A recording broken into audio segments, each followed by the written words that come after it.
Hare Krishna. हरे कृष्ण कृष्ण ओम नमो भगवते वासुदेवाय Om Namo Bhagavate Vasudevaya. ओम नमो भगवते वासुदेवाय Namo Om Bhagavate Bhagavate Vasudevaya. ओम नमो भगवते वासुदेवाय Om Namo Om Namo Bhagavate Bhagavate Vasudevaya. Vasudevaya. ओम नमो भगवते वासुदेवाय Om Namo Om Namo Bhagavate Bhagavate Vasudevaya.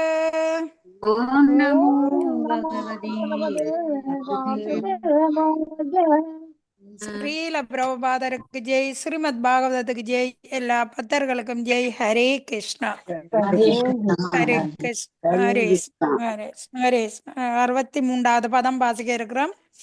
Hare Krishna ஜதானுமியதே சித்தம் உபயார் இத்ரியே ஏகிதைஹ ஏவம் பிரக் தேகாயாம் கர்ம லட்சியதே சித்த விருத்திபி. ஒளிபெயர்ப்பு ஸ்ரீல பிரபுபாதராமா. Hare Krishna. பதம் 63 மொழிபெயர்ப்பு. ஹரே கிருஷ்ணா. ஒருவன் உயிரின் மனநிலை அல்லது உணர்வு நிலையினை அறிவுலன் செயற்புலன் எனும் இருவகை புலன்களினால் அறிந்து கொள்ளலாம். அதுபோல் ஒரு மனிதனின் மனநிலை அல்லது அவனது உணர்வு நிலையினால் அவன் தனது முற்புறவி நிலையினை அறிந்து கொள்ளலாம். ஹரே கிருஷ்ணா. ஹரே கிருஷ்ணா பொருளுரை. மனமே முகத்தின் கண்ணாடி என்பது பழமொழி. ஏன் முகத்தின் கண்ணாடி என்று சொல்றது? மனத அகத்தின் அழகு முகத்தில் தெரியும். உடம்புல இருக்கிற பிரச்சனைகள், சண்டைகள், கோபங்கள் என்ன இருந்தாலும் அந்த முகமே காட்டி கொடுத்தேன். நாங்க எவ்வளவு மறைச்சாலும் அது முடியவே முடியாது இல்லையா? ஒத்துக்கொள்றீங்களா? உண்மை. இப்ப ஒருவன் கோபம் முற்றால் அக்கோபம் அவன் முகத்தில் வெளிப்படுகிறது. இதுபோல் மனத்தின் பல்வேறு நிலைகள் இவ்வாறு பரு உடலின் செயல்கள் மனநிலையின் எதிர் செயல்கள் என்று கூறலாம். நினைத்தல், உணர்தல், விரும்புதல் போன்றவை மனத்தின் செயல்களாகும். மனதின் விரும்பும் பகுதியே உடலின் செயலின் மூலம் வெளிப்படுகிறது. இதன் உடல் மற்றும் புலன்களின் செயல்களினால் நாம் மனதின் நிலையினை அறிந்து கொள்ள முடியும். மனதின் நிலையானது முன்பிருந்த உடல் செய்த முந்தைய செயல்களினால் பாதிக்கப்படுகிறது. விளங்குதா? ஏன் இந்த மனதை கொண்டு வடிவா கொடுத்ததுக்கு காரணம்? பாதிக்கப்படும். இப்ப இந்த இடத்துல இப்பவே எங்களுக்கு ஒரு பிரச்சனைண்டா நாங்கள் ஆக்களுக்கு முன்னால இருந்தா கூட எங்கட மனதில இருக்கிற பிரச்சனையால அது முகம் காட்டி கொடுக்கறத உணர்றோம் தானே. அதே மாதிரி முந்தைய கர்மா பிரச்சனை அங்க என்ன தலையானது இந்த மனதால எல்லாமே நடந்தது. இந்த பிறப்புல அதை அனுபவிக்கிறோம், காணலாம் படிவ. ஒரு குறிப்பிட்ட புலனுடன் மனம் இணையும் பொழுது அது உடனடியாக ஒரு குறிப்பிட்ட வழியில் வெளிப்படுகிறது. சான்றாக மனதில் கோபம் சண்டையாக வெளிப்படுகிறது. அது கால்களின் வழியே வெளிப்படும் பொழுது ஒரு சண்டை வந்தா வெள்ளமா தான் கதைப்போம். பிரச்சனை வந்தால் அது பக்கத்துல தான் ஆள் நிற்கும். எங்கேயோ தூரத்துல நிக்கிற மாதிரி பெரிய சண்டை நடக்கும். அந்த கோபம் என்ன அடக்கும், காத்திரம் தீர்க்க முடியாடி காலால உதஞ்சு காலப்பட்டு அடிக்காட்டி அந்த பிரச்சனை முடியாது. ஏன் நாங்க கோபம் வந்தா கத்துறோமாம், சந்தோஷம் வந்தா வெள்ளமா கதைக்கிறோமாம்? இங்க ராசத குணம் மேல வந்துட்டது, சந்தோஷம் வரைக்க சாத்விய குணம் போகும். ஓகே, அது உண்டு. எண்ணம் உண்டு. என்ன நடக்குன்னு சொன்னா கோபம் பிறகு எத்தனையோ காலமா கணவன் மனைவியோ தாய் குழந்தை உறவுகள் சந்தோஷமா இருந்துட்டு இருக்கேக்க அந்த இதயங்கள் உண்டாயிருக்குமா. கோபம் வந்து நாங்கள் பக்கத்திலே தான் மனைவி நிப்பா இல்ல கணவனோ புள்ளி யாரோ நிப்பின நாங்க கத்துறதுக்கு காரணம் வந்து அங்கட இதயம் வந்து பிரிஞ்சு தூரத்துக்கு போடுதான். தூரம் போது அதில் நாங்க கத்தினாதான் அந்த தூரத்தில் இருக்கிற இதயத்து கேட்குமென்ற அளவுக்கு அங்கட இதயம் தூரத்துக்கு போடுதான். சந்தோஷம் வந்தா பக்கத்துல நிப்பின வெள்ளமா ஒரு கணவன் மனைவியை பாருங்க சந்தோஷமா இருக்க வெள்ளமா அந்த நெருக்கம் வந்தாங்க அந்த இதயம் வந்து க்ளோஸ் ஆயிடுமாம். அப்ப சவுண்டு சத்தம் இல்லாமலே கதைக்கிற விளங்குமா. இதாலதான் சில பேருக்கு போனா வச்சு கொண்டு அங்கேன் பண்ணிட்டு பாயாசையும் அங்க ஒரு சவுண்டும் பெறாது. ஆனா அந்த மற்ற ஆளுக்கு அது கேட்கும். ஏன் அந்த இதயம் உண்டாகுது. இதயம் பிரிஞ்சுதோ தூரத்துல நிக்கிற மாதிரி கத்துறோம். இதுதான் நாங்க நடத்துற செயல். பாருங்க, ஒரு குறிப்பிட்ட புலனுடன் மனம் இணையும் பொழுது அது உடனடியாக ஒரு குறிப்பிட்ட வழியில் வெளிப்படுகிறது. சான்றாக மனதில் கோபம் சண்டையாக வெளிப்படுகிறது. அது கால்களின் வழியே வெளிப்படும் பொழுது உதியாகிறது. மனதின் நுண்ணிய செயல்கள் பல்வேறு புலன்களின் மூலம் இவ்வாறு வெளிப்படுகின்றன. கிருஷ்ணா உணர்வுடைய ஒருவனது மனமும் கூட இவ்வழியே தான் செயல்படுகிறது. கரிகிருஷ்ணா மந்திரத்தை நாக்கு ஓதுகிறது. மெய்மறந்த நிலையில் கைகள் மேலே உயருகின்றன. கால்களோ கிருஷ்ணா உணர்வில் நடனமாடுகின்றன. இவ்வடையாளங்களோ அஷ்ட சாத்வீக விகாரம் என்று அழைக்கப்படுகிறது. சாத்வீக விகாரம் என்றால் மனநிலையை சத்துவ குணமாக மாறுதல் அல்லது சில நேரங்களில் உன்னத மெய்மறந்த நிலையாக மாறுதல் ஆகுது. பாருங்க, இப்ப ஒரு சாதாரண விஷயம் கோவம் வரைக்க கத்துறோம், எங்கட கோவத்தை காலால உதஞ்சு காட்டுறோம். இதே கிருஷ்ணருக்கு பக்கத்துக்கு மாத்திட்டோம்டா ஹரிநாமத்தை என்ன மாதிரி சொல்றோம், அந்த மனம் கூட இவ்வழியே தான். அந்த மனம் பாருங்க, கோவப்படைக்க மற்ற வழியில போகுது, சந்தோஷம் வரைக்க மற்ற வழியில வருது. இந்த மனத்துக்கு நாங்க பத்தி செய்ய போறோம் என்று சொன்னால் அந்த மனம் கட்டாயமா பகவான் பத்தியை செய்யும். பகவான் நாமத்தை சொல்ல போறோம் அந்த மனம் இணைக்க வச்சோம்டா இந்த கரிநாமத்தை சொல்லும். அந்த கரிநாமத்தை சொல்ல என்ன நடக்குது, எங்களை அறியாமலேயே கையை உயர்த்தி ஆடுறோம் பாடுறோம், காலங்களை அறியாமலே டான்ஸ் ஆடுது. அதான் சொல்றது, ஒரு கிருஷ்ணா பக்தர்களை பஸ் ஸ்டாப்ல கண்டாலே தெரியுமா, அவன் காலம் கை சும்மா நிக்காதான் இதை ஆடிக்கொண்டு தானே நினைப்பான் பஸ் ஸ்டாப்ல சொல்லி சிரிக்கிறதுக்கு என்ன காரணம், கோயில்ல போனா பாட்டு கரிஷ்ணா பாட்டு பாட ஒரு தெரிஞ்சு மாணிக்க மாட்டேன், ஏதோ ஒரு வழியில ஒரு ஆட்டம் அங்க நடந்து கொண்டுதான் இருக்கும். தன் ஹரி போலன்னு கத்தினா கை தண்ட பாடலையே உயர்த்தப்பட்டுடும். அது கிருஷ்ணா பத்தியில போய்க்கு அது நடக்குது. அதை என்ன சொல்லப்படுதுன்னு சொன்னா, கரிஷ்ணா மந்திரத்தை நான் ஓதுகிறது அதான் மெய் மறந்த நிலையில தான். எல்லாருமே கையை தூக்கங்களுக்கு கர்மாம்பிடாத கையை தூக்காம இருக்கிறது. எங்களோட மெய் மறந்த நிலையில ஒரு ஆனந்தம் எங்களுக்கு வரைக, பகவானை பற்றின அந்த பத்தி உருக்கமா வரைக எங்களை அறியாம நாங்க கையை தூக்கிடுவோம். மேல ஹரே கையை தூக்கிடுவோம் கோயில எப்படியோ. சொல்லுங்க சொல்லுங்க. ஹரே ஹரே கிருஷ்ணா ஹரே ஹரே கிருஷ்ணா கிருஷ்ண ஹரே கிருஷ்ண கிருஷ்ணா ஹரே கிருஷ்ணா ஹரே கிருஷ்ணா ஹரே ஹரே ஹரே ஹரே ஹரே ராம ராம ராம ஹரே ராம ஹரே ராம ராம ஹரே. ராம ஹரே இப்போ கீர்த்தனம் கோயில்ல போய்க்க ஒரு டான்ஸ் வீட்டுலயோ கீர்த்தனம் போய்க்க யாரே நீ கையோ தண்டு அந்த நேரம் கத்தி கொண்டு நிக்கிறே இல்ல, 2-3 தரம் சொல்லு அவருக்கா சொன்ன அந்த பழக்கம் இருக்கும். எங்களை மெய் மறந்த நிலையில நாங்க கையை தூக்கிடுவோம் உடனே. அதுதான் உண்மையான பகவானுக்கு எங்களுக்கும் உள்ள காதலாம். இல்லையான்னு சொன்னா ஏன் கை தூக்குவான், நான் இப்படியே நிற்பேன், ஏன் பாட்டு பாடுவான் இப்படியே நிற்பேன், அசையாம நிற்பேன், ஏன்னா அது கர்மா அங்க விடாது. கர்மா தான் அதை செய்யுது. எல்லாத்தையும் மறந்த நிலையில எங்களை பாட்டுல பாடி ஆடி கையை தூக்கத்து வாங்கிட்டோம் என்று சொன்னா அது மெய் மறந்த நிலை. அந்த மெய் மறந்த நிலையில தான் பிறகு என்ன நடக்குது என்று சொன்னா, அந்த அஷ்ட சாத்விய விகாரம் என்று அழைக்கப்படும் சாத்விய விகாரம் என்ற மனநிலை சத்துவ குணமாக மாறுது. என்ன அந்த சத்விய குணம், அந்த அஷ்ட விகாரம் என்ன சொல்லுங்க பாப்போம். அதுதான் கண்ணீர் வருது, பகவான் நாமத்தை சொல்ல கண்ணீர் வரும், உலம்பு நடுங்கும், வேர்க்கும், சிரிக்கும், அழுகிற, எல்லாமே தன்னை மறந்து ஆடுறது எல்லாமே என்ன அந்த விதமான சாத்விய குணம் எங்களுக்கு வந்தோன்னா எங்களை மறந்தே அதை செய்திடுவோம். ஆனா அதை ஒன்றையுமே நாங்க செய்யாம இருக்கிறதுக்கு என்ன காரணம், நாங்கள் அந்த பிரேம நிலைக்கு நாங்க வரே இல்லை. பிரேம நிலைக்கு வந்தாதான் எங்களை மறந்த நிலைக்கு வாரம். சாதனை பத்தி ஒழுங்கா செய்தோம்டா, சாதனை பத்தி என்ன கரிநாமத்தை சொல்லுங்கோண்டா வில்லங்கத்துக்கு யாரும் சொல்ல போனா அதுல எந்த சாத்விக அந்த பிரேம நிலவரமா வராது, அந்த அஷ்ட நிலவரமா வராது. எப்படி சொல்லுவோம், சும்மா ஜெபத்தை பண்ண சொல்லி கொண்டுதான் சொல்லி பண்ணுவோம். அடி மனத்துல இருந்து தானா வரணும், அது எங்களை மறந்த நிலையில வரணும். பிறகுதான் எங்களுக்கு போய் கிருஷ்ணரை பார்த்தாலே கண்ணீர் வரும், அல்ல உடம்பு நடுங்கும், மெய் மறந்த நிலையில இருப்போம். அந்த உள்ளன்பு அங்க இருந்து எழும்பணும், எங்கட அடி வயதுல இருந்து எழும்பணும், மனதுல இருந்து எழும்பணும். அந்த நிலைமைக்கு நாங்க வந்துட்டோம் என்று சொன்னா சத்துவ குணமாகவே மாறிடுவோம். அந்த சத்துவ குணத்துக்கு இருந்து அது அந்த பகவான் நாமத்தை சொல்லாம என்னால இருக்க முடியாது, பகவான் பகவத்கீதை பாவதம் அந்த நேரத்துக்கு போய் படிக்காம என்னால இருக்க முடியாது, பக்தர்கள் சங்கம் இல்லாம என்னால இருக்க முடியாது. அந்த ஒரு நிலைமையை நாங்க உருவாக்குவோம். சாப்பிட்டா பகவான் பிரசாதம் இல்லாம எங்களால சாப்பிட முடியாது. அந்த நிலைமைக்கு நாங்க இன்னும் வரே இல்லை. அதால நாங்க பக்தர்களா இல்ல. பிள்ளையம்மா சொல்ல நீங்கள் வந்துட்டீங்களா?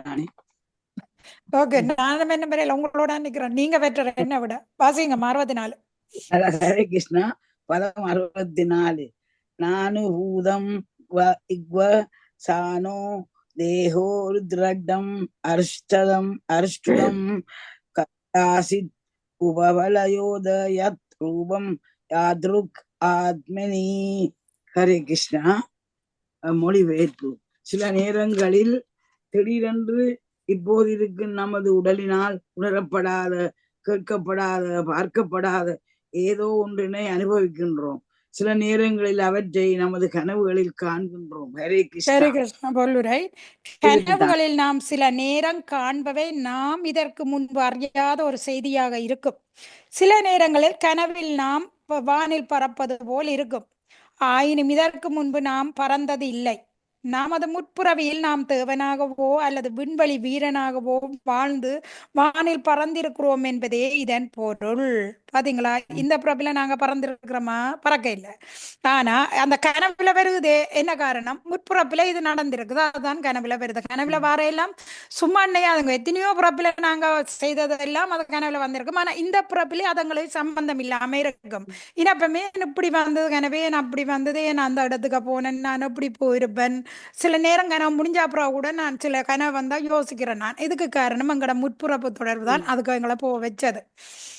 அப்ப நமது முற்புறவில் நாம் தேவனாகவோ அல்லது விண்வெளி வீரனாகவோ வாழ்ந்து வானில் பறந்திருக்கிறோம் என்பதே இதன் பொருள்.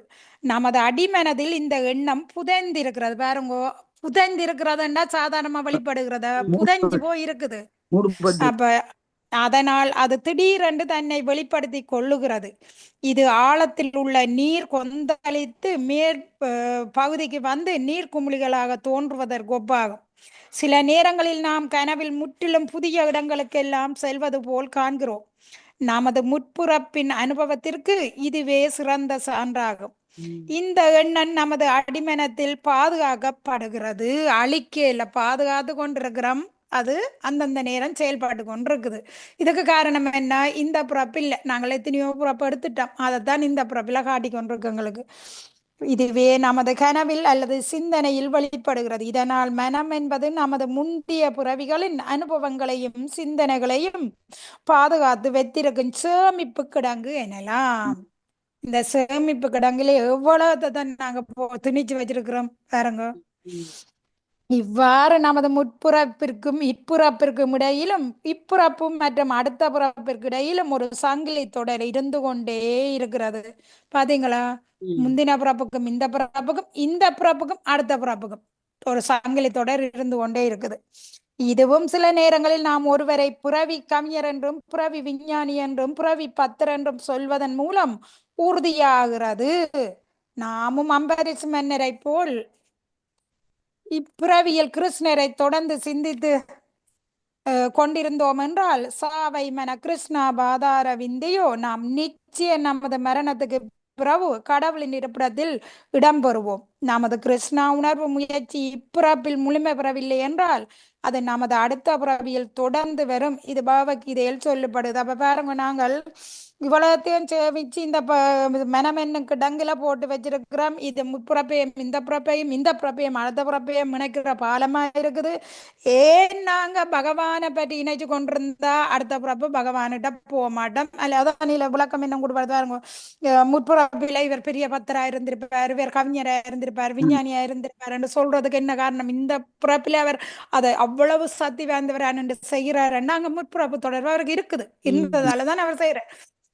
அதே மாதிரி நாங்க இந்த பிறப்புல இந்த பத்தியை செய்தா ஏன் அடுத்த பிறப்புல தீவிரமாகி பகவான்கிட்ட போக மாட்டோம்? போறது உறுதி. மனதில என்னத்தை அந்த சேமிக்கிடம்புல போடுறோமோ அதாங்கால பேர்ந்து வேலை செய்ய துவங்குது.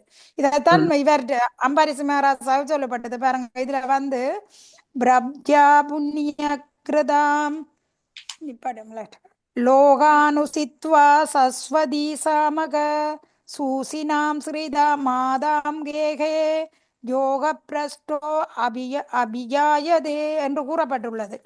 வெற்றி பெறாத யோகி அநேக வருடங்கள் புண்ணிய உயிர்கள் வாழும் உலகத்தில் வாழ்ந்து நற்குடும்பத்தில் அல்லது செல்வந்தர் குடும்பத்தில் பிறக்கிறார்.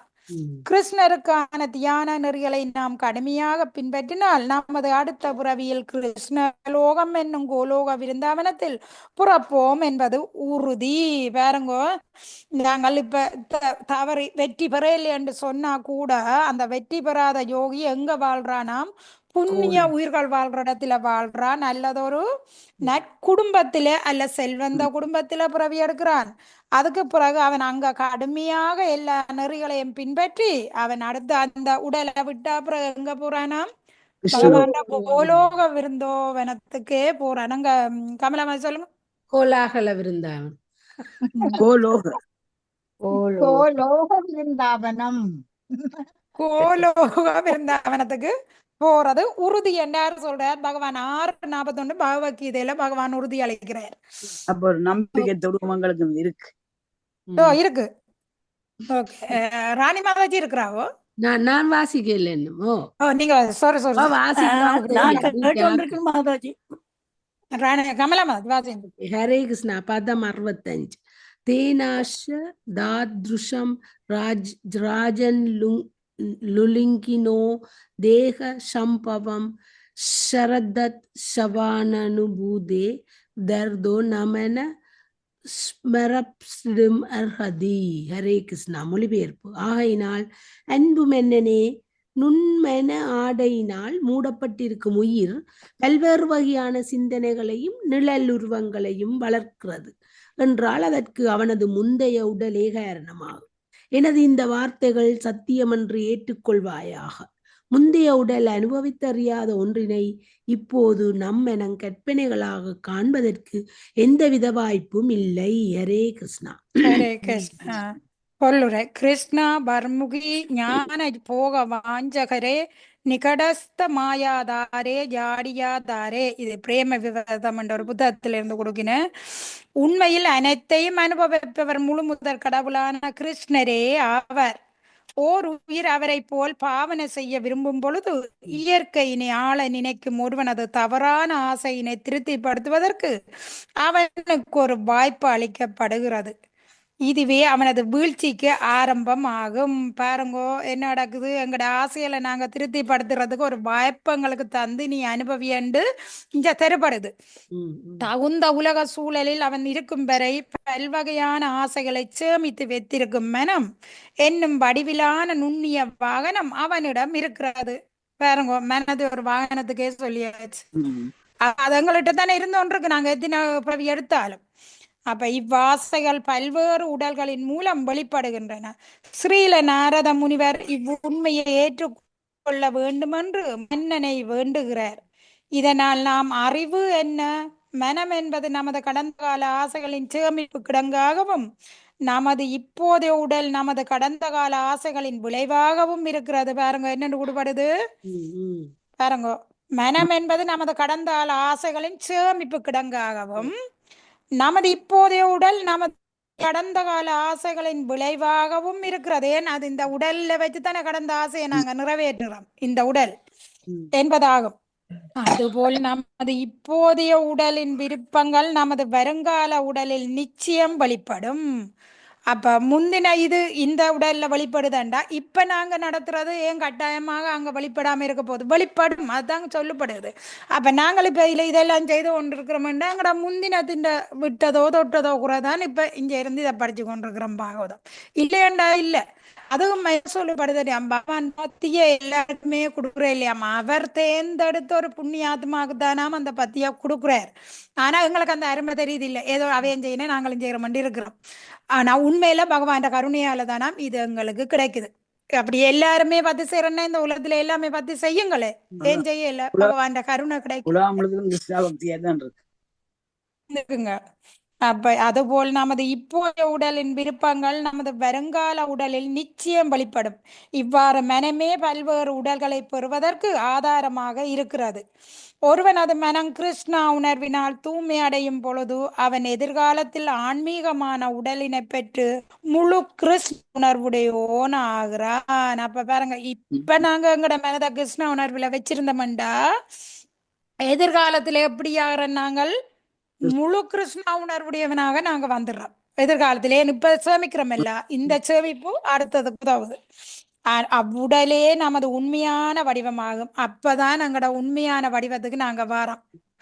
அப்ப ஸ்ரீ சைத்தன்ய மகாபிரபு ஜீவரே ஸ்வரூபகாயா கிருஷ்ணரே நித்தியதாசா, அதாவது ஒவ்வொரு உயிரும் உண்மையில் கிருஷ்ணர் நித்திய தொண்டனே ஆவான் என்று உறுதி செய்கிறார். பகவானின் பத்தி தொண்டில் ஒருவன் ஈடுபட்டான் என்றால் அவன் இப்புறவியிலேயே முத்தி அடைந்தவனாக கருதப்படுகிறான்.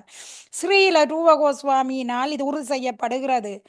ஈகா ஜஸ்ய ஹரேர் தஸ்ய கர்மணா மனாசா கிரக நிகிலாஸ்வ அபி அவஸ்து தாசு ஜீவன் முக்தசா உச்சதே.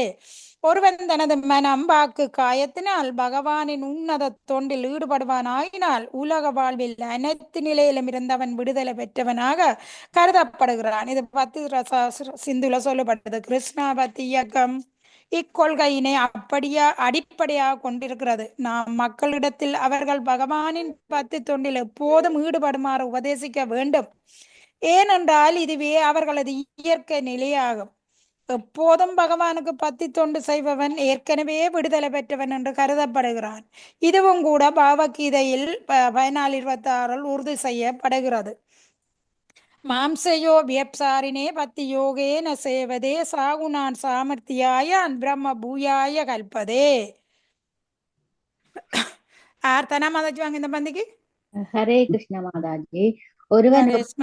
ஒருவன் எப்போதும் மாசற்று பக்தி தொண்டில் ஆன்மீக செயல்களில் ஈடுபட்டிருந்தான் என்றால் அவன் உடனடியாக இயற்கையின் முக்குணங்களை கடந்த ஆன்மீக நிலைக்கு உயர்வடைகின்றான். ஆகையால் பக்தன் இயற்கையின் முக்குணங்களை கடந்தவனாகவும் ஏன் அந்தண நிலைக்கு அப்பாற்பட்டவனாகவும் இருக்கின்றான். ஓர் அந்தணன் எப்போதும் ரஜோகுணம் மற்றும் தமோ குணம் என்னும் 2 அடிப்படை குணங்களினாலும் பாதிக்கப்படுகின்றான். உள்ளம் சார்ந்த ஆசைகளிலிருந்தும் லோகாயுத தத்துவ யூகங்களிலிருந்தும் பலன் தரும் செயல்களிலிருந்தும் விடுதலை பெற்ற ஒரு தூய பக்தன் எப்போதும் உலகின் பிடிப்புக்கு அப்பாற்பட்டவனாகவும் விடுதலை பெற்றவனாகவும் இருக்கின்றான். ஹரே கிருஷ்ண. அப்ப பாருங்க, ஒருவன் எப்போதும் மாசற்ற பக்தி தொண்டில் ஆன்மீக செயலில் ஈடுபட்டிருந்தான் என்றால் அவன் உடனடியாக இயற்கையின் முக்குணங்களை கடந்துடுவானா. முக்குணங்கள் என்ன?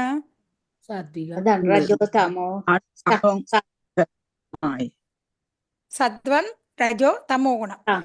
இந்த முக்குணத்துக்களை நாங்க ஆபத்து போயிருக்கிறதாலதான் துன்பத்தை அனுபவிக்கிறோம். அப்ப இந்த முக்குணங்களையும் கடந்தவனாய் இருக்கணும். அப்பதான் தீவிரமான பக்தி செய்ய முடியும் என்று சொல்லப்படுது. ஓகே, அடுத்த சர்க்குணம் மாதாஜி. ஓகேயா? சுலபம் வாசிக்கிறீங்களா? வாசிக்க. மன ஏவ மனுஷ்யஸ்ய புருவ ரூபாணி சம்சதி பவிஷ்யதாச பத்ரம் தே தெய்வ நா பவிஷ்யதக. ஹரே கிருஷ்ணா. மொழிபெயர்ப்பு. ஓ மன்னனே, உனக்கு அனைத்து மங்களங்களும் உண்டாவதாக. இயற்கையுடன் ஒரு உயிர் பொருள் கொள்ளும் தொடர்பினால் உருவாகின்ற உடலுக்கு மனமே காரணமாகும். ஒருவனது மன இயல்பினை பொறுத்து ஓர் உயிர் சென்ற பிறவியில் எவ்வாறாக இருக்கின்றான், அடுத்த பிறவியில் எந்த வகையான உடலை பெறுவான் என்று ஒருவனால் புரிந்து கொள்ள முடியும். எனவே ஒருவனது மனமே அவனது கடந்த கால மற்றும் எதிர்கால உடல்கள் எத்தகையன என்று குறிப்பிடுகிறது. ஹரே கிருஷ்ணா. ஹரே கிருஷ்ணா. பொருளுரை. மனமே ஒருவனது கடந்த கால எதிர்கால பிறப்புகள் பற்றிய தகவல்கள் அட்டவணையாக திகழ்கிறது. ஒருவன் பகவானின் பக்தனாக இருக்கிறான் என்றால் அவன் தனது கடந்த கால வாழ்க்கையில் பக்தி தொண்டினை வளர்த்திருக்க வேண்டும். இப்ப வந்துட்டு தெரியுதா? நல்ல விளக்கம் கூட பட்டிருக்கேன். இப்ப பக்தி செய்யறான், அவன் முப்பிறப்பில அவன் செய்ததால நீங்க தொடர்றான். அதுபோல் ஒருவன் குற்றவாளியாக இருக்கிறான் என்றால் அவன் தனது சென்ற பிறவியில் ஒரு குற்றவாளியாகவே இருந்திருப்பான். இவ்வாறு மனதினை பொறுத்து ஒருவன் அது எதிர்கால வாழ்க்கையினை நாம் அறிந்து கொள்ளலாம். பகவத்கீதை 14:18 கீழ்வருமாறு கூறப்படுகிறது. ஊர்த்துவா கஞ்சந்தி சத்வசிதா மத்திய திஷ்டாதி ரஜசா ஜகன்ய குணா விருத்தி சிதா அதோ கச்சந்தி தமாசா. சத்துவ குணமுடையோர் படிப்படியாக மேல் உலகத்துக்கு, ரஜோ குணமுடையோர் பூவுலகிலும் வாழ்கின்றனர்.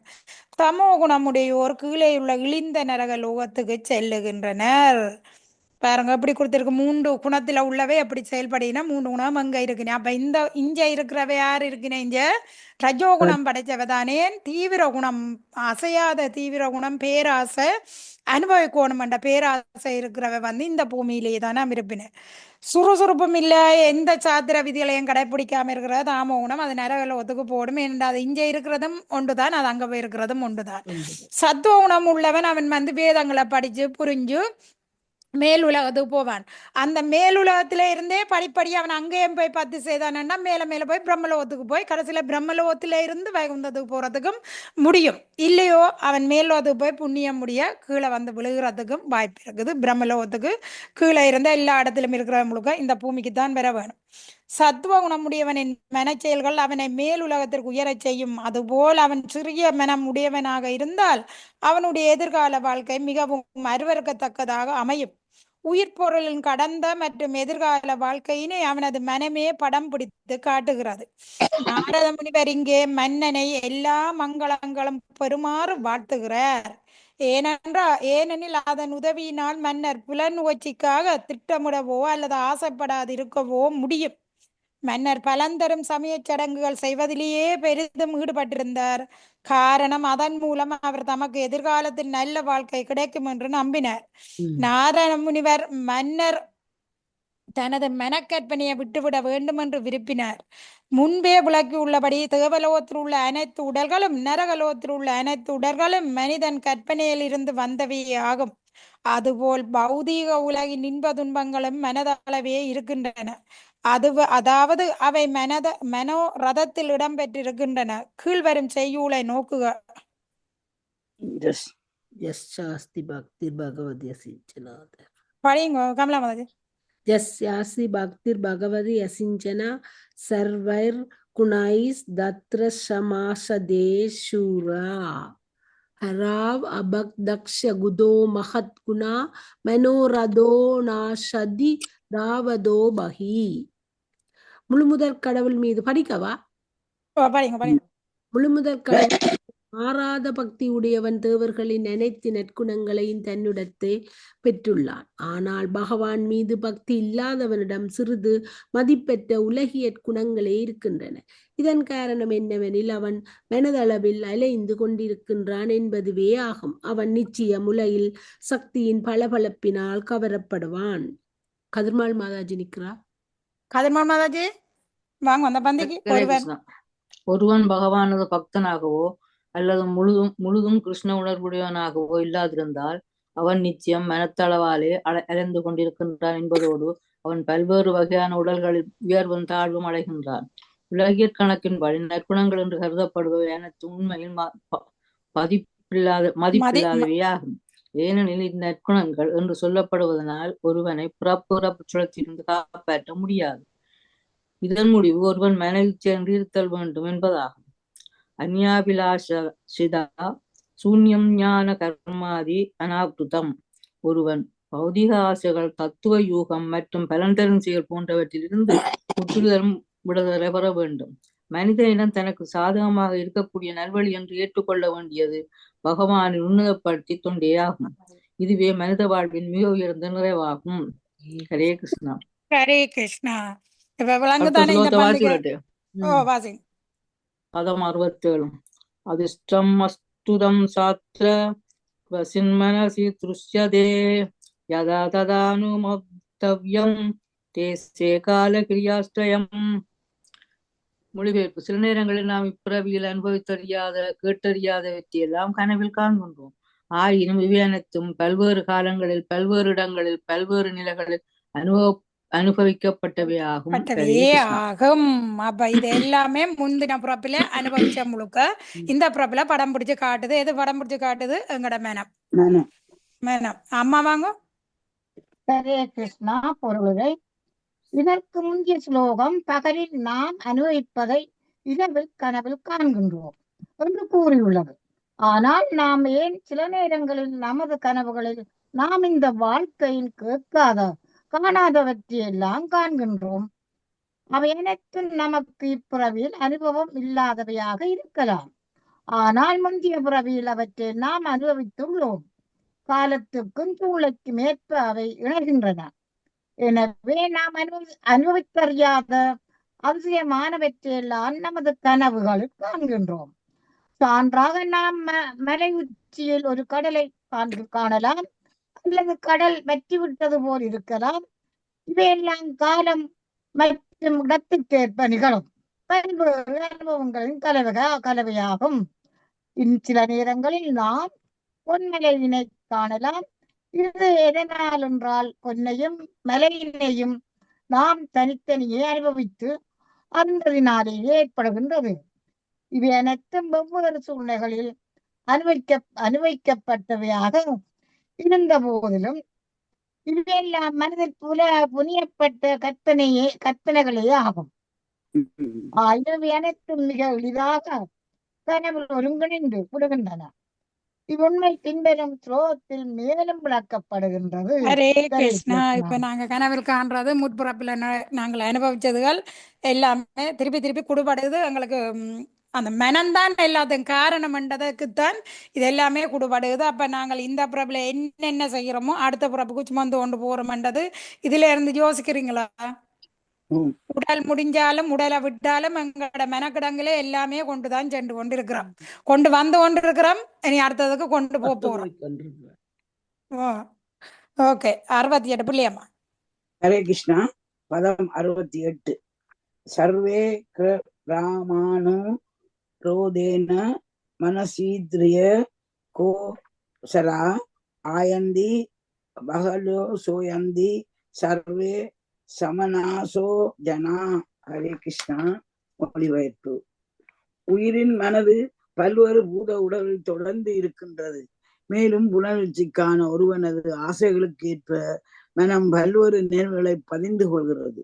மனதில் இவை பல்வேறு கலவைகளில் இணைந்து தோன்றுகின்றன.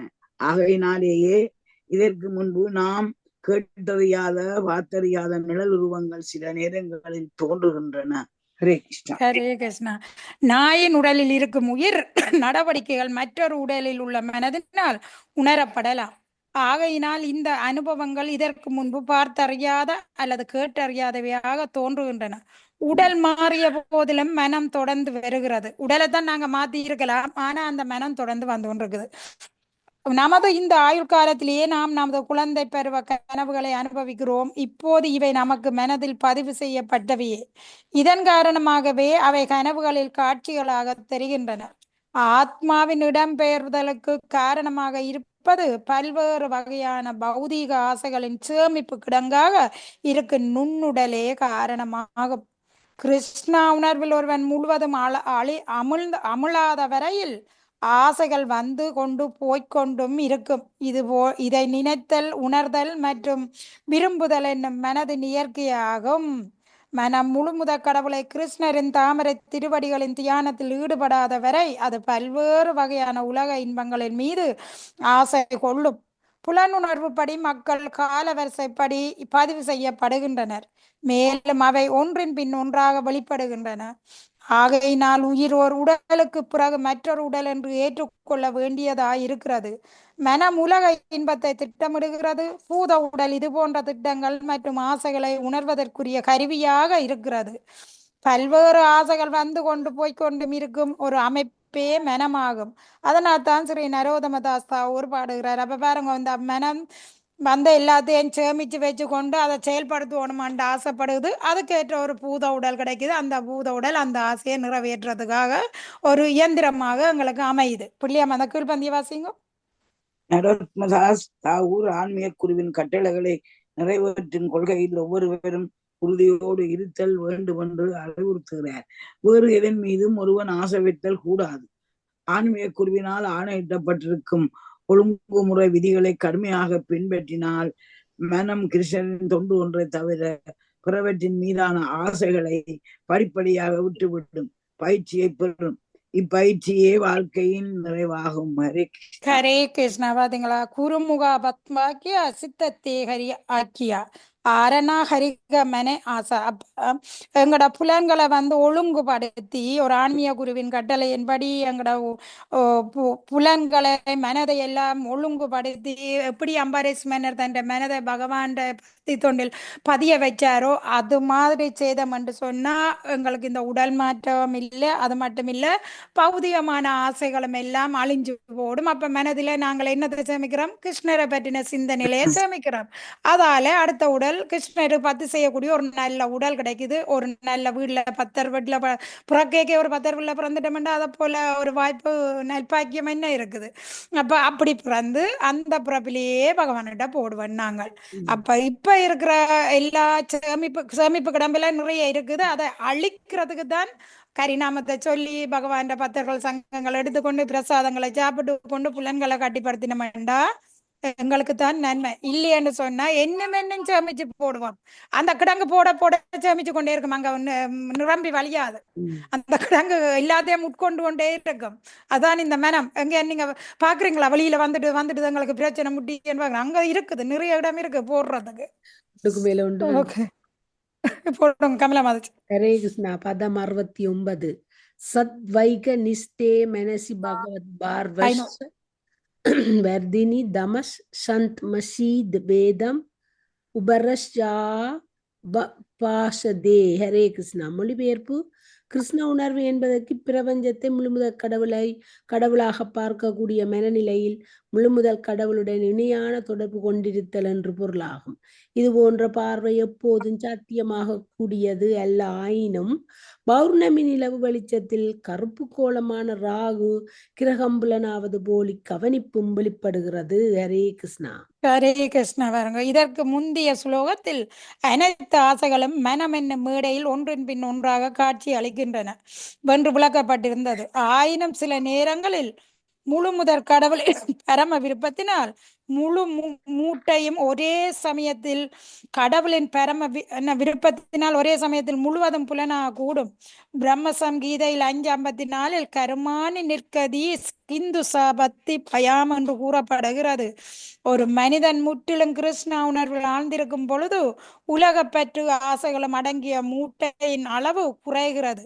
உண்மையில் அந்த ஆசைகள் பூத உடலின் வடிவத்தில் கருவுறுவது இல்லை. மாறாக ஆசை மூட்டை முழு முதற் கடவுளின் கருணையினால் மனதளவால் புலனாகிறது. பாருங்க எப்படி வருது. அந்த மனதில போய் என்ன வருது? கிருஷ்ணரை இணைப்பு தான் எப்பவுமே வந்து கொண்டிருக்கும். செய்யறதுல கூட இணைப்போம். இது செய்தா பாவம், இது செய்யக்கூடாது, இது செய்யக்கூடாதுன்னு மனம் அங்க வற்புறுத்தும் இல்ல. இப்ப பாத்தீங்கன்னா அந்த கிருஷ்ணட்ட இதுல சின்ன பிள்ளைகளுக்கு சொல்லி கொடுத்து வளர்ப்பின பெற்றார் முட்டை போட்டுதல் சாப்பிடக்கூடாது, முட்டை போட்டா சாப்பிட. நாங்க ஒரு ஃபேமிலி இருக்க சின்ன பிள்ளை அது ஒரு பாட்டிக்கு வந்தாலே உடனே அந்த பிள்ளை இதுக்குள்ள எக்கிருக்கா, இந்த கேக்குக்குள்ள எக்கிருக்கா, ஏன்னா அந்த மனதிலாக பதிஞ்சிட்டுது, அதை போட்டு சாப்பிடக்கூடாதுன்னு தெரியுது. அதால அந்த பிள்ளை அந்த கேள்வி எழுப்புது. அதே மாதிரி நாங்களும் யோசிப்போம், இதை சாப்பிடக்கூடாது, இது சாப்பிடக்கூடாது, இதுதான் கிருஷ்ணா பத்தி செய்யறா, இதை செய்யக்கூடாதுன்னு அந்த ஒரு எண்ணம் ஓடும் இல்லை அங்கட மனதில. அப்ப வேற சிந்தனையால் கிடங்கூடாம இந்த எண்ணம் எங்கட மனதில் ஓடும். இது தொடர்பாக பௌர்ணமி நிலவுக்கு முன் தோன்றும் இருள் என்னும் சந்திரன கிரகணம் மற்றொரு கிரகணமான ராகு என்று விளக்கப்படுகிறது. வேதத்தின் வானியல் ஆராய்ச்சியின்படி பார்வைக்கு புலனாகாத ராகு இன்னும் கிரகம் ஏற்றுக்கொள்ளப்பட்டிருக்கிறது. சில நேரங்களில் ராகு கிரகம் பௌர்ணமி வெளிச்சத்தில் பார்வைக்கு புலப்படும். பின்னர் இந்த ராகு கிரகம் சந்திரனின் கோளப்பாதைக்கு அருகில் தோன்றுகிறது. சந்திரனுக்கு பயணம் சென்ற வீரர்களின் தோல்விக்கு ராகு தான் நாங்க பிரச்சனை கொடுக்குறவராம். விஞ்ஞானிகளுக்கு பேர் பிரச்சனை கொடுக்குறார். ராகு கிரகம் காரணமாக இருக்கலாம். அதாவது சந்திரனுக்கு போக வேண்டியவர்கள் உண்மையில் கண்ணுக்கு புலனாகாத ராகு கிரகத்துக்கு சென்றிருக்கின்றனர். அவர்கள் சந்திரனுக்கு போவதில்லை, ராகு கிரகத்துக்கு போய் உடனே திரும்பி விட்டனர்.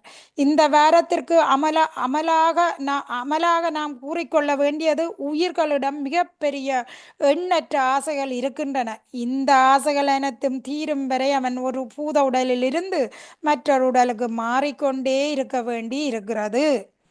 கிருஷ்ணா உணர்வினை பெறும் வரை எந்த ஒரு உயிரும் புறப்புறப்பு சுழற்சியில் இருந்து விடுதலை பெறுவது இல்லை. ஆகையினால் இச்சுலோகத்தில் மிகவும் தெளிவாக குறிப்பிடப்பட்டிருக்கிறது சாத் வகை நிஷ்டே. ஒருவன் முற்றிலும் கிருஷ்ண உணர்வில் ஆளும் பொழுது ஒரே அடியில் அவனது கடந்த மற்றும் எதிர்கால பௌதிக ஆசைகள் அனைத்திலும் இருந்து அவன் விடுவிக்கப்படுகிறான் என்று வேறங்க. கிருஷ்ணா உணர்வுக்கு வந்துட்டோம்டா, இவ்வளவு காலம் சுமந்து கொண்டு வந்தது பழசோ, இனி சுமக்க போறது புதுசோ எல்லாமே அழிஞ்சு போடும். பின்னர் பரமபுருஷ பகவானின் அருளினால் மனதுள் இருக்கும் அனைத்தும் ஒரே சமயத்தில் வெளிப்படுகின்றன. இது தொடர்பாக ஸ்ரீல விஸ்வநாத சக்கரவர்த்தி தாவூர் அன்னை யசோதா பகவான் கிருஷ்ணரின் வாயுநொலி முழு பிரபஞ்சத்தையும் பார்த்ததை எடுத்துக்காட்டாக கூறுகிறார். பகவான் கிருஷ்ணரின் கருணையினால் அன்னை யசோதா அவர் வாயுனுள் எல்லா பிரபஞ்சங்களையும் எல்லா உலகங்களையும் கண்டார். அதுபோல் முழுமுத கடவுளான கிருஷ்ணரின் கருணையினால் கிருஷ்ணா உணர்வுடைய ஒருவன் ஒரே சமயத்தில் காத்து கிடக்கும் அவனது அனைத்து ஆசைகளையும் கண்டு அவனது எதிர்கால இடப்பெயர்ச்சிகள் அனைத்தையும் முடிவுக்கு கொண்டு வருகிறான். வசதி சிறப்பாக ஒரு பக்தன் வீடு பேறு பெற்று முழுமுதற் கடவுளை அடைவதற்கான அவனது பாதையினை தெளிவுபடுத்தி கொள்ள வேண்டும் என்பதற்காக அவனுக்கு அளிக்கப்படுகிறது. எப்படி யசோதா அம்மாவுக்கு பகவான் முழு பிரபஞ்சத்தையும் காட்டினாரோ அது மாதிரி ஒரு பக்தனுக்கு பகவானுங்கட மனதில் இருக்கிற ஆசைகள் எல்லாத்தையும் அழிச்சு எதிர்காலத்தை ஒரு முடிவுக்கு கொண்டு வந்துடுவார். எப்படி பேருந்து ஒரு இறப்பு பிறப்புகளுக்கு போகாம தன்னுடைய பத்து செய்து தன் இடத்துக்கே வாரத்துக்கு பகவான் அந்த ஒரு இதை கொடுத்து விடுறார். அப்ப இதுல யாரு தனா மதிச்சுவாங்க இந்த பந்திக்கு? நாம் காணும் விஷயங்களை எல்லாமே நம்மால் இப்பிறவியில் உணர முடியவில்லை.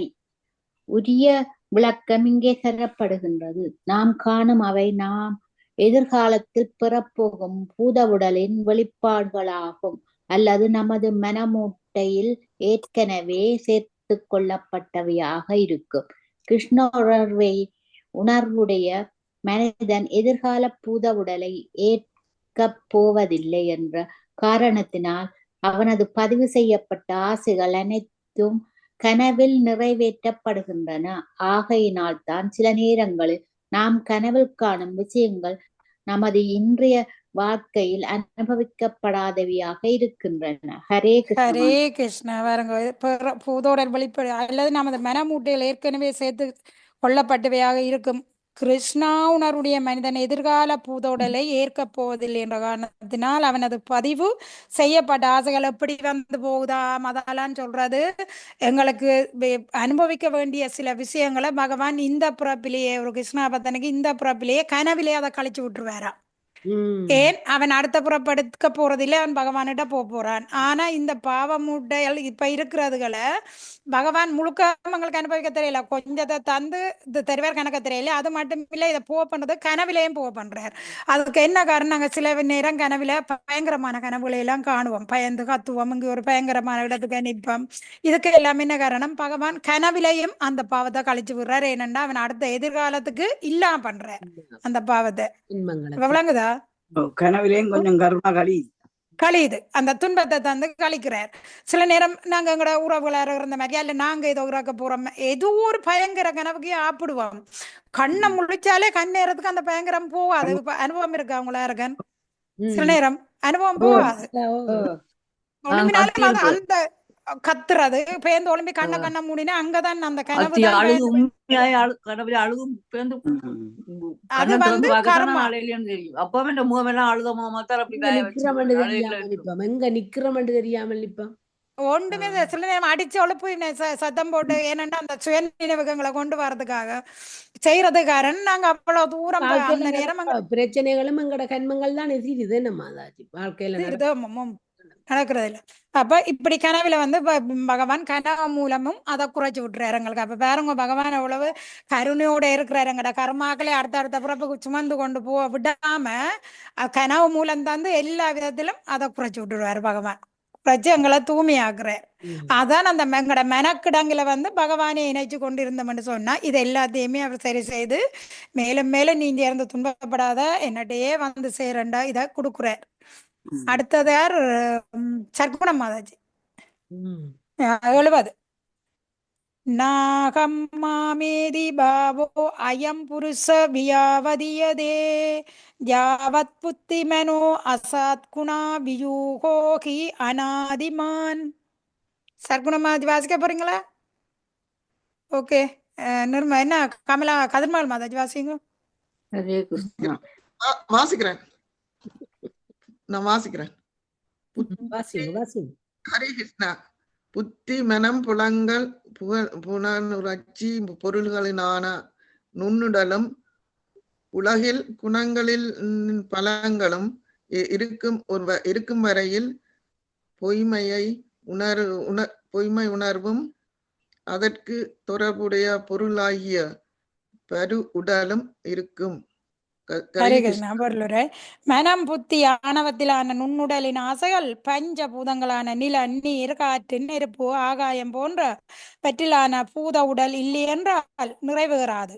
பாருங்க, இதெல்லாம் நிறைவேறதுக்கு என்ன வேணும்? பஞ்சபூதங்களான ஒரு உடல் இருந்தா தானே அது நிறைவேறது. அங்கட எல்லாமே பூத உடல் வெளிப்படவில்லை என்றால் உயிர் இயற்கை குணங்களின் செயல்பட முடியாது. இச்சுலோகத்தில் உயிரின் நுண்ணுடலின் இன்ப துன்பங்களினாலேயே மனம் மற்றும் புத்தியின் நுண் செயல்கள் தொடர்கின்றன என்று தெளிவாக விளக்கப்படுகிறது. உலகியல் உணர்வு, அதாவது நான் மற்றும் எனது என்பது இன்று வரை தொடர்கிறது. ஏனென்றால் இவ்வுணர்வுகள் ஆதி காலந்தொட்டே இருந்து வருகின்றன. ஆயினும் ஒருவன் கிருஷ்ணா உணர்வை புரிந்து கொண்ட தன்மையினால் ஆன்மீக உலகிற்கு மாற்றல் பெறும் பொழுது பூதம் மற்றும் நுண்ணுடல்களின் செயல்களும் எதிர் செயல்களும் ஆன்மீக ஆத்மாவை தொல்லை செய்யாது. பாத்தீங்களா?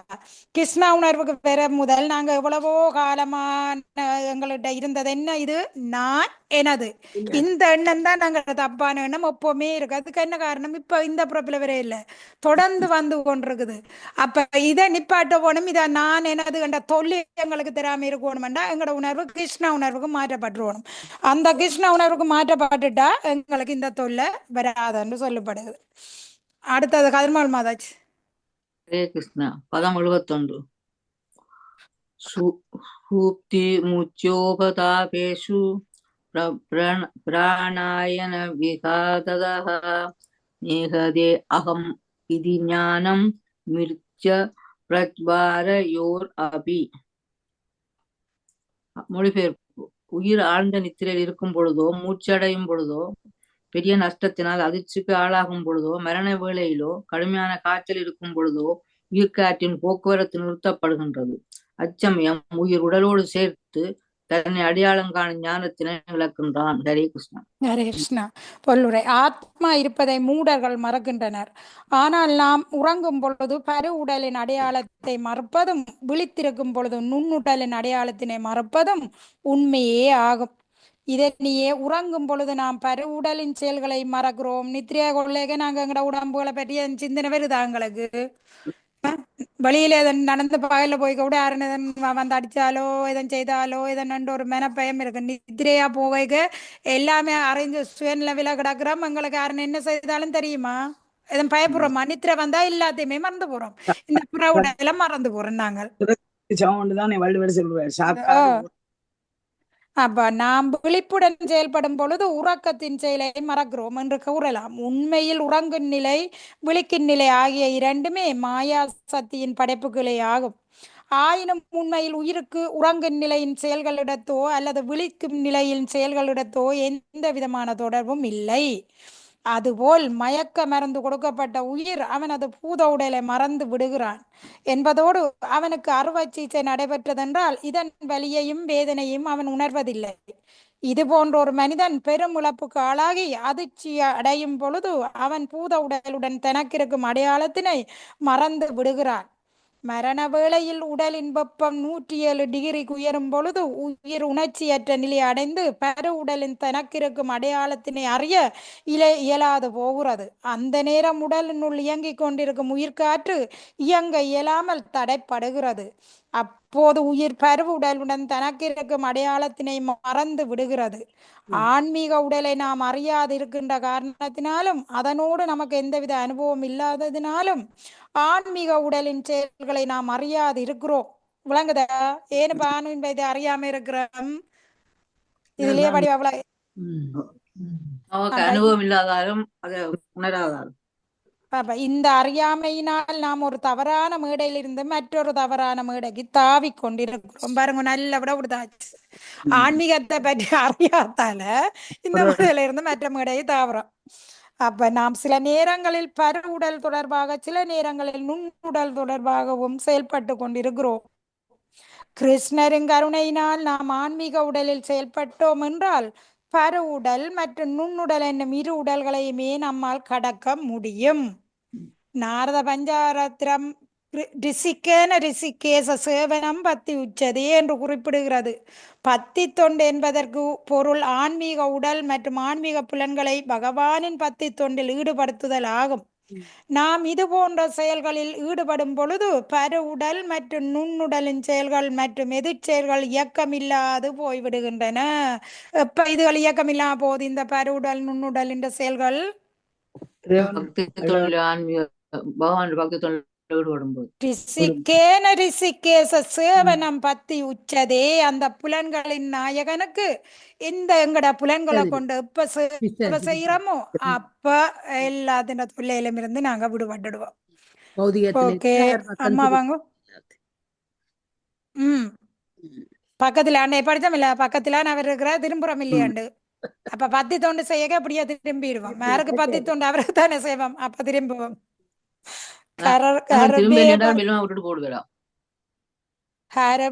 போக மாட்டார். எப்ப என்ற பிள்ளை திரும்புவான் அதுக்கு முயற்சி அவரை கொடுத்து கொண்டே இருப்பார். திருத்தி கொண்டே நிற்பார். கூடவே இருப்பாராம் எப்பவுமே. பகவான் விட்டுட்டு போறதே இல்லை. அதான் அவருடைய காரணமற்ற கருணை. இவன் இந்த புறப்புல திரும்புவானோ அடுத்த புறப்புல திரும்புவானோ எப்படியோ திருந்தி என்னட்ட பெற வேணும்ன்றதுக்கு அவர் கூடத்தான் திரிகிறார் எப்பவுமே. அதான் அவர் பரமாத்மா ரூபத்துல இருக்கிறார். ஹர்பே பாலியே அபி ஔஸ்கல்யாத் ஏகதா ஸ்விதந்தத லிங்கன்னா துரிஷ்யதே ஜுனாக குவ்வக சந்திரமாசோஜத. அம்மா ஹரே கிருஷ்ணா. 72 ஒருவன் இளைஞனாக இருக்கும் பொழுது அவனது 10 புலன்களும் மனமும் முழுவதுமாக இயங்குகின்றன. ஆயினும் தாயின் கருப்பையில் இருக்கும் பொழுதோ அல்லது குழந்தையாக இருக்கும் பொழுதோ அமாவாசை இருநாள் முழு நிலவு மறைக்கப்பட்டிருப்பது போல் உணர்வும் புலன்களும் மனமும் மூடப்பட்டிருக்கின்றன. ஹரே கிருஷ்ணா. வாங்க புள்ளியம்மா இதுல கொஞ்சம் கருப்பையில் இருக்கும் பொழுது ஒரு உயிரின் பரு உடலும் 10 புலன்களும் 10 புலன் மனமும் முழு வளர்ச்சி பெறுவதில்லை. அப்போது உடனுணர்ச்சி பொருட்கள் அவனை துன்புறுத்துவதும் இல்லை. கனவில் ஓர் இளைஞன் தன்னுடன் ஒரு இளம்பெண் இருப்பதை உணரலாம். ஏனெனில் அப்போது அவனது புலன்கள் துடிப்பு மிக்கவையாக இருக்கின்றன. புலன்கள் முழு வளர்ச்சி அடையாத காரணத்தினால் ஒரு குழந்தையோ அல்லது சிறுவனோ தனது கனவில் இளம்பெண்ணை காண்பதில்லை. இளமையில் ஒருவனது புலன்கள் துடிப்பாக செயல்படும். அப்போது அவனது கனவில் ஓர் இளம்பெண் இல்லை என்றே போதிலும் கூட அவனிடமிருந்து விந்து வெளியேறலாம். நுண்ணுடல் மற்றும் பெருவுடலின் செயல்கள் நிலைமைகளின் வளர்ச்சியை சார்ந்தே இருக்கின்றன. நிலவினை இங்கு சான்றாக காட்டியிருப்பது மிகவும் பொருத்தமுடையதாகும். அமாவாசை இருளில் உண்மையில் முழு நிலவு இருக்கத்தான் செய்கிறது. ஆயினும் நிலைமைகளுக்கு ஏற்பது இல்லாதது போல் தோன்றுகிறது. அதுபோல் உயிர் பொருளிடம் புலன்கள் இருக்கத்தான் செய்கின்றன. ஆயினும் நுண்ணுடல் மற்றும் பருவுடல் வளர்ச்சியடையும் பொழுதே அவை துடிப்புடன் செயல்படுகின்றன. பருவுடலின் புலன்கள் வளர்ச்சியடையாத வரையில் அவை நுண்ணுடலில் செயல்படுவதில்லை. அதுபோல் நுண்ணுடலில் ஆசைகள் இல்லாதிருக்கின்ற காரணத்தினால் பருவுடல் வளர்ச்சி என்பது இல்லாதிருக்கலாம். ஹரே கிருஷ்ணா. இப்ப சின்ன பிள்ளையில அதுக்கு அந்த எந்த ஆசையும் இருக்காதானே. வளர்ந்த பிறகு அவன் ஒரு இளைஞனா வந்த பிறகு அவன் ஆசையில கனவிலேயே நேரம் மிந்து வெளியேறதாமன்னா அந்த வளர்ச்சி அடையாத நிலையில இருக்கிற குழந்தை வளர்ச்சி அடைஞ்ச அப்புறம் நடக்கிறதா கூடப்படுது. ஓகே தனாமாதாச்சி வாங்க சுலபமா சிங் தனாமாதாச்சி. ஹரே கிருஷ்ண மாதாஜி. அர்த்தேஹி அவித்யமானே அபிசம் கிருதிர் நிவர்த்ததே தத்யாதோ விஜயான் அஸ்ய ஸ்வர்ணே அனர்த்தாகமோ யதா. ஹரே கிருஷ்ண மாதாஜி. சரி நம்மளுடைய மொழிபெயர்ப்பு. உயிர் பொருட்கள் கனவு காணும் பொழுது புலனுறு பொருட்கள் உண்மையிலேயே அங்கே இருப்பதில்லை. ஆயினும் ஒருவனுக்கு புலனுணர்வு பொருட்களோடு தொடர்பிருக்கின்ற காரணத்தினால் அவை வெளிப்படையாக தோன்றுகின்றன. அதுபோல் வளர்ச்சியடைந்த புலன்களையுடைய உயிர்ப்பொருள் உணர்வு பொருட்களுடன் சரியாக தொடர்பு கொள்ளாமல் இருந்த போதிலும் வெளிப்பாட்டினை அவன் நிறுத்துவதில்லை. ஹரே ஹரே கிருஷ்ணா. கிருஷ்ணா. சர்க்குண மாதாஜி ஆ.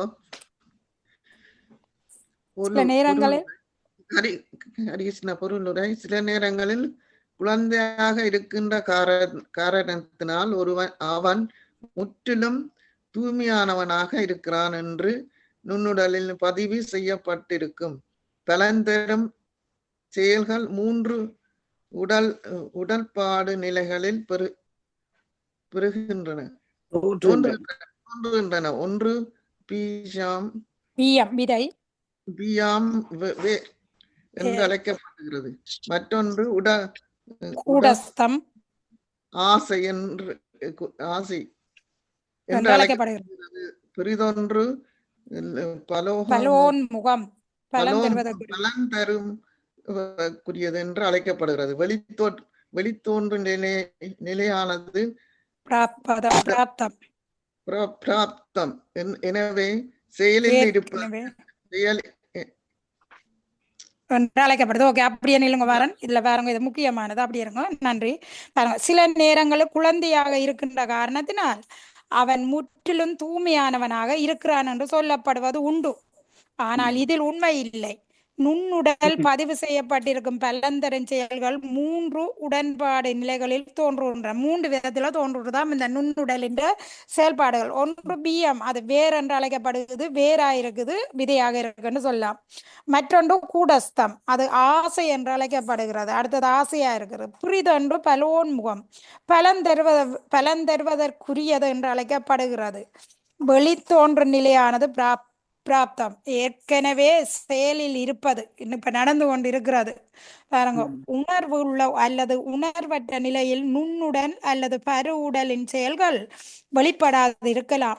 ஆயினும் இந்நிலைகளை விடுதலை பெற்ற நிலைகள் என்று அழைக்க முடியாது. செயல்படாம இருந்தா போல அது விடுதலை பெற்று தான் இருக்குன்னு சொல்றதுக்கு முடியாதாம். ஏனென்றால் ஒரு குழந்தை அறியாமையில் இருக்கிறது என்றால் அதற்கு விடுதலை பெற்ற ஆத்மா என்று பொருள் இல்லை. அதான் உதாரணம் கொடுப்பா. குழந்தைக்கு ஒன்றும் தெரியாதுன்னு சொன்னா அது ஒண்ணுமே செய்யாத ஆசைப்படாம இருக்குன்னா அது விடுதலை பெற்றா இருக்கு குழந்தை இல்லை. ஏனென்றால் எல்லாம் தனியாக மறைக்கப்பட்டிருக்கின்றன. அதுபோல் உரிய காலத்தில் எல்லாம் வெளிப்படுகின்றன. குழந்தை வளர்ந்து வர தண்டை எல்லாத்தையும் வெளிப்படுத்துதா இல்லையா?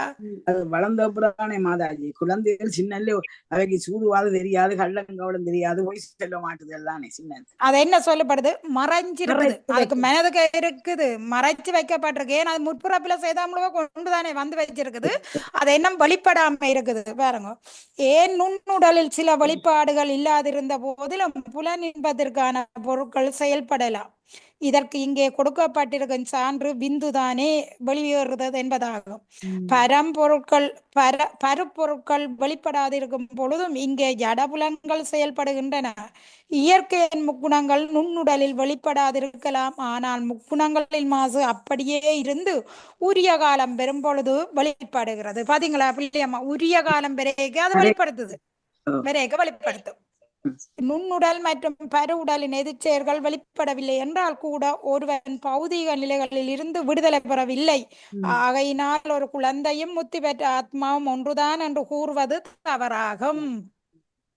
ஏன் குழந்தை ஒன்றிலும் ஆசை இல்லாம இருக்கின்ற இல்ல, குழந்தைக்கு இருக்குது. உரிய காலம் பிறகு அந்த குழந்தையும் அதை வழிகாட்டுது. அதே மாதிரிதான் நம்ம முத்தி பெற்றவர் ஒன்றிலும் விருப்பம் இல்லாம எல்லாத்திலும் அவர் தெளிவா இருக்கிறாருன்னா ஒரு குழந்தையும் அவரையும் கொண்டு ஒரே தரத்துல நாங்கள் சொல்லக்கூடாதுன்னு சொல்லப்படுது. உரிய காலம் பிறகு அதை வெளிப்படுதுண்டு. என்ன கதிர்மால் மாதாச்சி வாசிங்க முடிப்பு. ஹரே கிருஷ்ணா. 14 ஏவம் பஞ்ச விதம் லிங்கம் விருட்சோடச விஸ்துதம் சேதனாயா யுக்தோ ஜீவ இதி அபிதீயதே. மொழிபெயர்ப்பு. 5 புலனுணர்ச்சி பொருட்கள், 5 புலனறிவு உறுப்புக்கள், 5 அறிவு புலன்கள் மற்றும் மனம் 1 என்று உடற்கூற்றின் பிரிவுகள் 16 ஆகும். இவை உயிருடன் இணைந்து இயற்கையின் முக்குணங்களினால் பாதிக்கப்படுகின்றன. இவ்வாறு கட்டுண்ட ஆத்மாவின் தோற்றம் புரிந்து கொள்ளப்படுகின்றது. ஹரே ஹரே கிருஷ்ணா. கிருஷ்ணா. பகவான் கிருஷ்ணர் பகவத்கீதை 15:7 கூறுகிறார், மைவாம்சோ ஜீவலோக ஜீவபூத சனாதனக மனமிஸ்டானி இந்திரியாணி பிரகிருதிஸ்தானி கர்ஜதி. கட்டுண்ட உலகில் உள்ள உயிர்கள் எனது சிதறுண்ட பாகங்கள் ஆவர். வாழ்க்கையை கட்டுண்டு கிடப்பதால் மனது உள்ளிட்ட 6 புலன்களுடன் அவர்கள் போராடி கொண்டிருக்கின்றனர். பாருங்க, அம்புலங்களோட சேர்த்து மனம், அப்ப மனம் உள்பட்டு 6. இந்த 6 எப்படி போராடி கொண்டிருக்குது? 12 பகவான இல்ல 16 அவர்கள் தங்களோட கோலகம் சொல்லியிருக்கு 16. போராடி கொண்டிருக்கிறது. இதுல இப்ப இந்த ஸ்லோகத்தின் விளக்கம் இப்ப இதுல கொடுப்படுது பாருங்க. என்னண்டு, மாம்சையோ ஜீவலோக ஜீவபூத சனாதனக மனமிஷ்டானி இந்திரியாணி பிரகிருதிஸ்தானி கர்ஜந்தி. 6 கட்டுண்ட புலன்களோட உலகில் உள்ள போராடி உயிர்கள் கொண்டிருக்கு. எனது சிதறுண்ட பாகங்கள் ஆவர். வாழ்க்கை கட்டுண்டு கிடப்பதால் மனது உள்பட்டு 6 புலன்களுடன் அவர்கள் போராடி கொண்டிருக்கின்றனர். இங்கு கூட உயிர் 16 பௌதிக பொருட்களுடன் தொடர்பு கொள்வதோடு இயற்கையின் முக்குணங்களினால் பாதிக்கப்படுகிறான் என்று விளக்கப்படுகிறது. உயிர் 16 பொருட்களின் கலப்புடன் இணைந்து ஏற்படும் உருவமான ஜீவ பூதா என்னும் கட்டுண்ட ஆத்மா ஜட இயற்கையுடன் மிகவும் கடுமையாக போராடுகிறான். மொத்த வெளி உலக தோற்றமும் ஜட இயற்கையின் முக்குணங்களினால் முதலில் கிளர்ச்சி அடைகின்றன. மேலும் இவைகளே உயிரினது வாழ்க்கை நிலைகள் ஆகின்றன. இவ்வாறு நுண்ணுடல்கள் மற்றும் பரு உடல்கள் வளர்ச்சி அடைகின்றன. இதற்கான பொருட்கள் நிலம், நீர், நெருப்பு, காற்று, வானம் போன்றவையாகும். உணர்வு நிலையில் இப்பொழுது இதயத்தினுள் மூளை சக்தியானது இயற்கையின் முக்குணங்களினால் கிளர்ச்சி அடைகிறது. அதன் பிறகே மனம், புலனுணர்வு பொருட்கள், அறிவு புலன்கள் 5, உலகியல் நிலையில் செயல்படும் புலன்கள் 5 போன்றவற்றிலான உயிரின் நுண்ணுடல் சாத்தியமாகிறது என்று மத்வாச்சாரியார் கூறுகிறார். படிப்படியாக ஒவ்வொன்று கிளர்ச்சி அடைஞ்சு ஒவ்வொன்று வந்து கொண்டே இருக்குது. அப்ப இதுல இப்ப இந்த முக்குணங்களின் கிளர்ச்சியால அப்படியே ஒவ்வொன்றால கிளர்ச்சி அடைஞ்சு நாங்கள் என்ன செய்யறோம்? உடலை விட்டு உடலை மாத்தி கொண்டிருக்கிறோம். எங்க கிருஷ்ணரை கொண்டு மத்தியில வச்சு கிருஷ்ணாபதி எடுக்கிறோமோ அப்போது இந்த உடல் மாற்றம் போது நாங்கள் கடந்த காலம், எதிர்காலம், இப்ப இருக்கிற காலத்துக்குள்ள இருக்கிற ஆசைகளை எல்லாம் அழிக்கப்பட்டு பகவான் போக்காட்டிடுறார். இப்ப இந்த அடுத்த உடலுக்கு இல்ல இருந்து அடுத்ததுக்கு சுமக்க வேண்டியது இல்லை, மேடை விட்டு மேடை மாற வேண்டியது இல்லை எங்களுடைய ஆசைகளை கொண்டு. ஹரே கிருஷ்ணா. வாஞ்ச கல்பத்தரிசியா கிருபா சிந்து கவச பதிதானாம் பாவனோபியோ வைஷ்ணவோபியோ நமோ நமக. ஹரே கிருஷ்ண. ஹரே ஹரி கிருஷ்ணா. மாதாஜி.